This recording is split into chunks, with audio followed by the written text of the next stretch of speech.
Se você tem dúvidas sobre as causas da queda de cabelo, cuidados da pele, pode participar, porque a nossa convidada de hoje já está aqui para conversar com a gente. Diariamente, perdemos entre 50 e 100 fios de cabelo e é extremamente normal. Porém, se você anda vendo muitos fios jogados pela casa, no travesseiro, depois de tomar banho, é bom ter cuidado e ver se você não está sofrendo com a queda de cabelo. Para falar sobre esse assunto, convidamos a dermatologista da Clivale Mais, Viviane Tavares. Ligação Direta, entrevista. Ligação Direta, entrevista. Bom dia, doutora Viviane. Bom dia. Bom dia. Muito obrigado pela sua participação aqui no programa Ligação Direta. Obrigado pelo convite. Então vamos lá. Quais os fatores que levam à queda de cabelo? Então, queda de cabelo não é um diagnóstico. Queda de cabelo, a gente pode ter várias patologias, várias doenças que causam a queda de cabelo. Então, a gente precisa identificar. Uma das maiores causas de diagnósticos de queda de cabelo chama eflúvio telógeno. O eflúvio telógeno é uma doença em que a gente pode ter diversos fatores, diversas causas. Então, a gente pode ter causas infecciosas, arboviroses. Hoje, o Covid vem muito aí como uma causa preponderante. Cirurgias, dietas restritivas, anemias, alterações endócrinas, como alterações na tireoide e várias outras alterações também no próprio couro cabeludo. Doutora, primeiramente bom dia, né? Bom dia. Prender o cabelo molhado ajuda, assim, né? Agrava, né, a queda de cabelo e também deixar o cabelo preso durante muito tempo, assim, né? Cabelo preso, um coque muito apertado. Então, prender o cabelo molhado não tem relação com a queda, mas sim com o aparecimento de diversas outras doenças, como o aparecimento de fungos. Então, não devemos prender o cabelo molhado. O cabelo deve ser, se tomarmos banhos, por exemplo, à noite, a gente deve secar um pouco esse cabelo. Muito cuidado, né, com a utilização constante de secador, de chapinha, porque a gente pode ter um dano maior a esse cabelo. Então, a gente pode ter o aparecimento de fungos, se o cabelo estiver preso, molhado. E uma coisa importante, prender o cabelo sempre. Tem gente que faz uma pressão muito forte no cabelo e a gente pode ter um grau de alopécia de tração, que é quando a gente começa a perder os fios, principalmente na orla do couro cabeludo. Foi o que aconteceu com aquela modelo, né? A Naomi Campbell. E aí a gente tem uma perda importante mesmo nessa orla do couro cabeludo de fios. A senhora já percebeu aqui, né? Tem uns que tem muito, outros que tem menos. Rapaz, mas minha dúvida é justamente por isso, viu? Aqui, confessando rapidamente, passei um dia no shopping e veio, né? O pessoal do cuidado de cabelo foi passar ultrassom em minha cabeça e me provaram que aqui na frente eu tinha muito menos cabelo do que atrás. Eu acho que justamente por prender. Hoje eu tô com cabelo solto, mas é um momento raro, né? Normalmente eu sempre tô de coque. E muito forte, né? Então é bom. Isso, chama alopécia de tração. Exato. Então, essa tração continuada, a gente realmente vai tendo perda. Então, aquelas mães que deixam aquelas criancinhas com aquele cabelo muito preso, aquelas tranças que a gente faz, que as mães fazem, que são muito fortes, elas são prejudiciais, sim.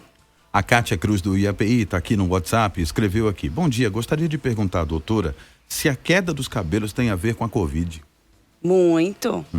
Então, como eu falei, a Covid, né, é uma doença infecciosa e a gente tem uma queda de cabelo aproximadamente de semanas a meses pós o aparecimento da infecção. Uma coisa bem importante para o paciente entender: o paciente chega no consultório com queda de cabelo. A gente tem que fazer uma anamnese para a gente saber o que houve com esse paciente 2 a 3 meses antes. Porque quando a gente tem um insulto, a gente tem, por exemplo, a infecção, imediatamente não há queda. Essa queda vai vir, em média, 2 a 3 meses pós-infecção. Então, a gente tem que entender o que houve com esse paciente. Ele passou por uma dieta, ele teve uma cirurgia, ele teve alguma infecção. E aí, a partir daí, a gente identifica e tenta remover esse gatilho. No caso do Covid, a gente chama um eflúvio telógeno agudo. Ele é autolimitado, é muito importante dizer isso, porque os pacientes às vezes se desesperam, pacientes que foram internados, pelo volume mesmo, né? Pela perda grande de fios, mas ele é autolimitado. Pode ter uma fase que a gente chama fase do desespero, que dura em média 2 a 4 meses, mas esse cabelo tendo o ciclo normal, couro cabeludo normal, a gente volta a ter um ciclo normal. O cabelo volta, então, doutora, nesse caso de Covid, né? A pessoa perde muito, mas também depois, em tese, ele tende a voltar, né? Normalmente. Isso. Agora, uma coisa bem importante é, por exemplo, o paciente que já é calvo, que é alopecia androgenética, paciente que já tem uma patologia de base, se ele tem uma perda muito importante, a gente vai piorar essa doença de base dele. Então, por isso que, mesmo sendo autolimitado, muitas vezes a gente opta pelo tratamento para a gente não deixar essa redução importante, para a gente não ter lá a perda da doença de base, no caso a calvície, por exemplo. Entendi. Estamos conversando ao vivo com a dermatologista da Clivale Mais, Viviane Tavares, né? A gente está abordando esse tema, causas da queda de cabelo, mas se você tiver dúvidas sobre essa especialidade médica, também pode participar. O telefone 33329230. Número do WhatsApp é o 719-9905-9230. Você também participa aqui do programa Ligação Direta. Mandaram até pro meu Insta aqui, quando eu postei que a senhora ia participar. A Juliana Rodrigues pergunta o que fazer para melhorar a queda de quem acha que vai ficar careca. Então, eu não queria achar não, né? Mas... Você acha, Marcelo, tá ficando careca? Há muito tempo. Tem essa Desde os impressão? 25 começou a cair, nunca mais voltou. Então, assim, a parte da alopecia androgenética, né, que seria a calvície, a gente consegue, no início, é uma doença geneticamente determinada, né? E aí a gente consegue fazer o controle e manter esse couro cabeludo aí por mais tempo com o cabelo. Uhum. E, doutora, a pandemia acentuou, né? Eu acho ainda mais o sofrimento psíquico, né? Assim, a parte emocional e tal. Ansiedade, estresse, a depressão mesmo, pode levar ao impedimento de um crescimento, né, saudável do cabelo. Como é essa relação? Hoje a gente tem como uma causa principal, né, o estresse, a ansiedade e, muito importante também, o uso de medicamentos. Então,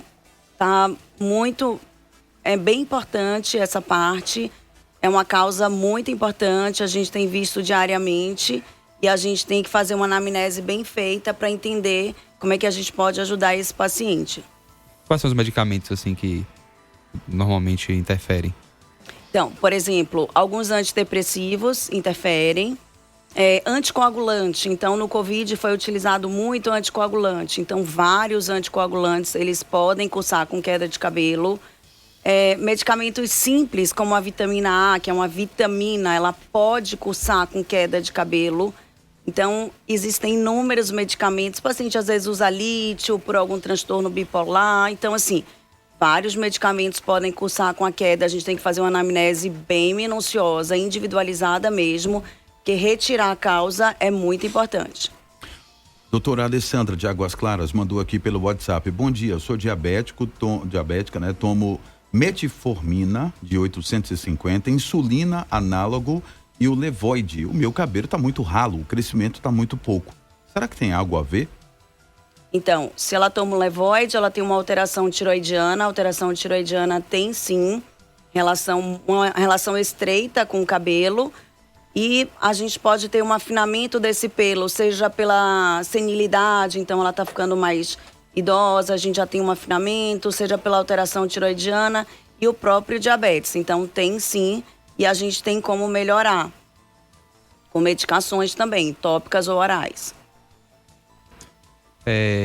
Quem faz muito procedimento no cabelo também, pintura, luzes e descolore e alisa, isso também pode interferir, tipo, a longo prazo? Porque eu sei, assim, que às vezes até tem uma coisa química, né, ali que vai cair o cabelo e tal, mas a longo prazo, qual é o risco, assim? Principalmente para as mulheres, eu acho que é o público que, claro, todo mundo, né, pode fazer, mas, assim, é o público que eu acho que mais se preocupa, né, e acaba fazendo mais procedimentos, assim. Então, todos esses procedimentos, qualquer procedimento químico, ele vai cursar com um dano muito importante à haste, ao fio. Então, a gente não fala tanto a relação com a queda, mas sim com a quebra. A gente tem o famoso chamado corte químico, né? Então, eles são muito prejudiciais. Eu uma vez estava em um congresso fora do Brasil e foi muito engraçado porque o palestrante botou uma leoa. Ela loira, né? No caso, loiro e liso. Então é uma coisa meio que incompatível. Por quê? Porque são 2 processos químicos ao mesmo tempo. Então você descolorir e alisar. É um dano muito importante na haste. Então essa haste, em geral, a longo prazo, ela não aguenta. Há uma quebra, um dano importante. E para a gente recuperar é muito pior. Eu vejo assim, muita gente que usou muita química, né? Às vezes precisa cortar o cabelo, né? Bem curto para poder que cresça de novo, né? Chama de big shopping. Corta bem curtinho para poder crescer novamente. Doutora, desculpe, pode falar. Não, por essa quebra mesmo. Ansiedade, estresse, depressão podem levar ao impedimento de um crescimento capilar correto? A gente tem uma coisa muito importante, a gente tem um ciclo capilar. Então, assim, mais ou menos, a gente nasce com 100 a 150 mil folículos e cada folículo tem seu ciclo capilar. Então, isso é uma parte muito importante, porque senão, se a gente não tivesse essa desincronização, a gente seria como alguns animais. Então, a gente ficaria careca e depois a gente teria cabelo, porque a gente teria uma perda volumosa em um determinado período, e isso não acontece porque a gente tem essa desincronização. Então, enquanto um pelo está em uma fase, outro pelo está em outra fase. E esse ciclo capilar, é muito importante a gente conversar com o paciente as fases do ciclo.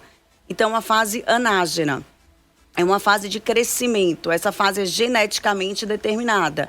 Então, eu posso ter uma anágena, por exemplo, de 2 até 6, chega até 8 anos. E o comprimento do cabelo é geneticamente determinado.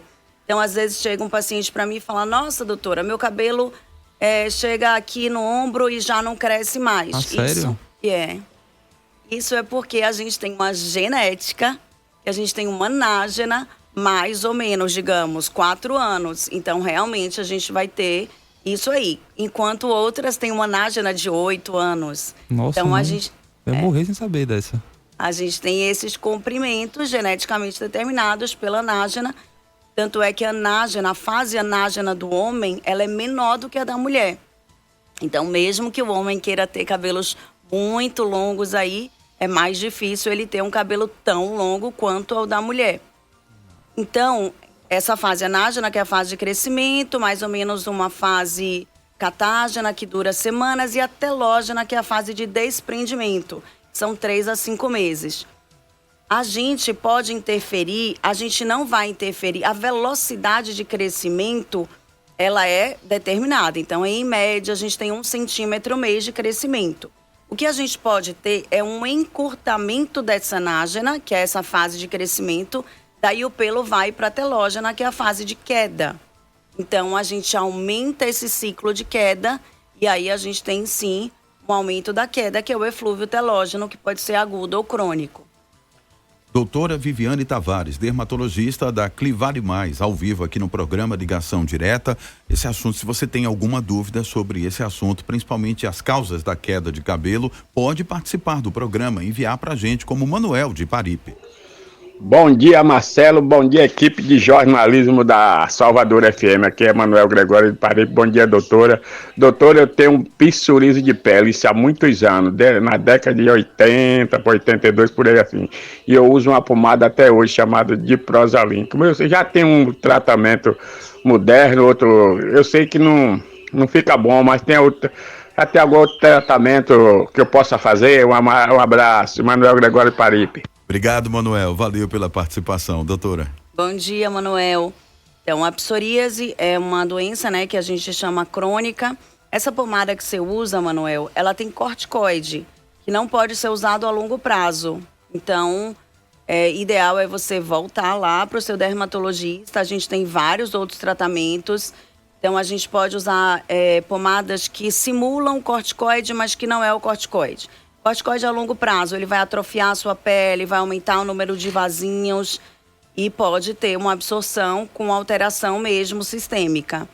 Então, a gente tem outras possibilidades, tanto oral, medicação de tomar, como medicação de passar, e você deve mudar, sim, sua medicação.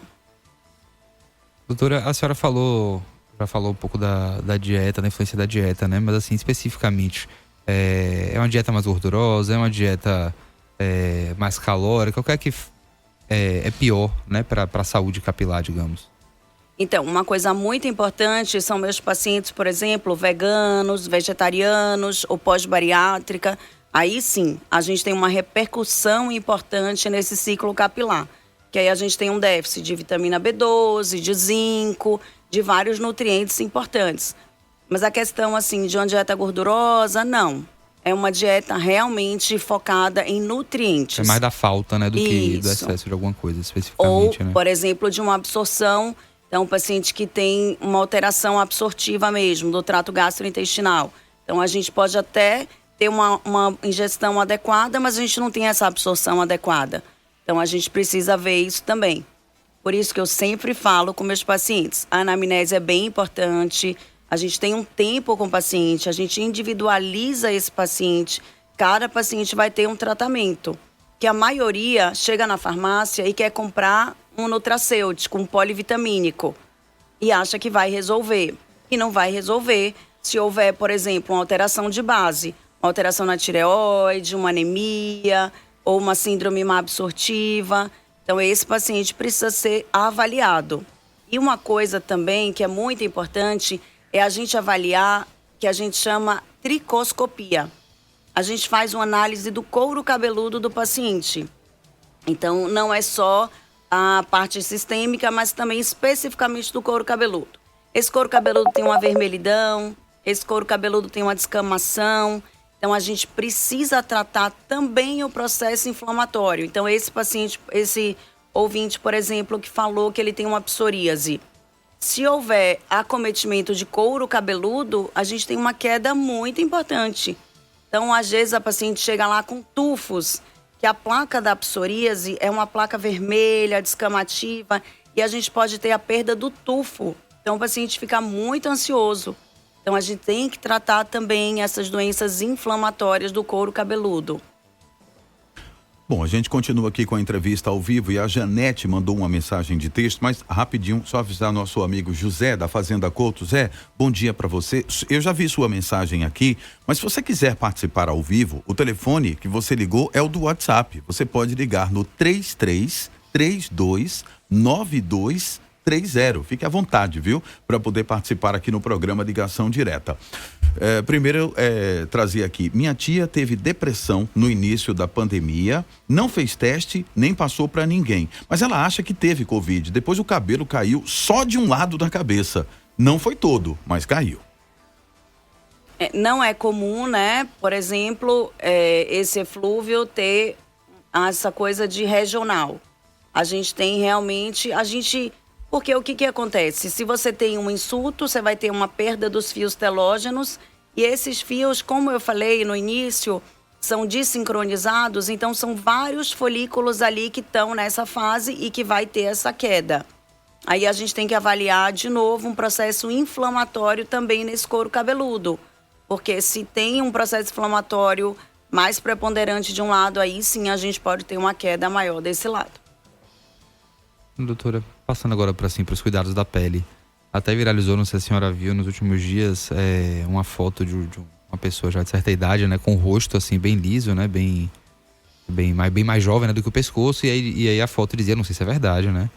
Ninguém conseguiu provar, mas se ali era uma diferença, porque tinha usado protetor no rosto durante muitos anos e no pescoço não. No pescoço tinha bastante sardas, enfim. Eu queria que falasse um pouco da importância, né, do protetor solar, acho que todo mundo sabe, mas assim, no uso no dia a dia e a quantidade que deve ser usada, para que assim tenha um cuidado com a pele a longo prazo, né? Então, eu trabalhei muitos anos como coordenadora do Hospital Aristide Maltês e é uma coisa muito importante esse dano cumulativo do sol. Então, hoje, realmente, criança deve usar protetor. E a gente deve fazer uso não só em momentos de exposição, mas nosso diário. Então, acordou, lavou o rosto, fez ou não seu skincare antes, porque tem pacientes que gostam, né? Passa um antioxidante, passa um hidratante, mas o uso do protetor deve ser feito diário mesmo. O protetor, ele vai evitar inúmeras doenças, principalmente o câncer de pele, mas a parte toda de fotoenvelhecimento, alteração toda na pele. Então, a gente percebe no nosso dia a dia. Por exemplo, aquela idosa que sempre usou um maiô. Então, o abdômen dela, ela tem uma consistência de pele, uma coloração muito diferente do braço. Ou então, eu recebi agora, semana passada, por exemplo, uma pessoa que dirigia muito, todo dia ele dirigia muito tempo. Então, uma diferença do braço que estava exposto, do braço não exposto. Então, esse cuidado, se alguém puder te dar uma dica, use protetor. Doutora, a gente quer agradecer sua participação. Muitas dúvidas de vários ouvintes e as nossas também foram tiradas nessa entrevista. E até a próxima entrevista. Obrigada pelo convite. Obrigado, doutora.